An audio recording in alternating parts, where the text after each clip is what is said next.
Assalamualaikum warahmatullahi wabarakatuh. Saya atas nama Citra Itu Lestari, kelas 11 MIPA 1, nomor absen 10. Saya di sini akan menjelaskan siklus menstruasi. Menstruasi adalah proses keluarnya darah jaringan lendir dan sel-sel intel yang menyusun dinding rahim melalui vagina. Menstruasi terjadi apabila sel telur yang dihasilkan oleh ovarium tidak dibuahi oleh sel sperma. Menstruasi biasanya terjadi 1 bulan 1 kali, umumnya bersiklus tiap 28 hari. Ada pula siklus menstruasi pada wanita yang terjadi sekitar 18 hari bahkan 40 hari. Siklus menstruasi terdiri dari 4 fase, antara lain fase menstruasi, fase folikuler, fase ovulasi, dan fase luteal. Sekarang kita akan membahas 4 fase tersebut satu persatu. Fase menstruasi adalah fase di mana hormon FSH memicu berkembangnya folikel di dalam ovarium dinding.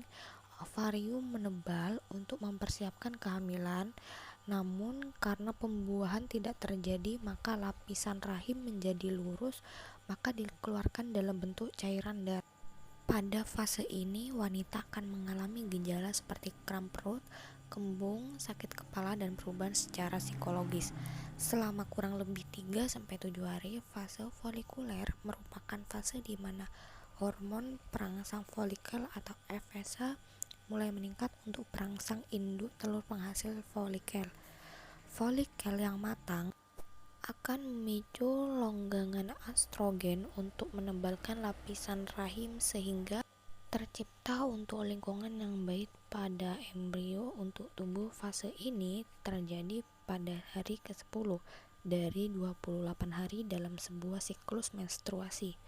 Fase ovulasi merupakan di mana fase sel telur dilepaskan untuk siap dibuahi oleh sperma. Sel telur yang matang bergerak ke tuba falopi dan menempel di dinding rahim. Sel telur ini hanya mampu bertahan selama 24 jam. Jika tidak ada sperma yang membuahi, maka telur itu akan mati dengan sendirinya. Fase ovulasi merupakan fase subur pada wanita, umumnya terjadi sekitar 2 minggu sebelum siklus menstruasi berikutnya.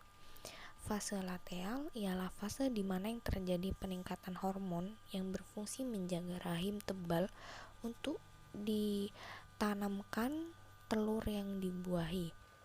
Jika kehamilan tidak terjadi, maka portus luteul akan menyusut diserap oleh lapisan rahim dan lapisan rahim akan terlepas dan meluluh. Fase ini umumnya terjadi pada wanita selama 14 hari. Sekian penjelasan dari saya. Wassalamualaikum warahmatullahi wabarakatuh.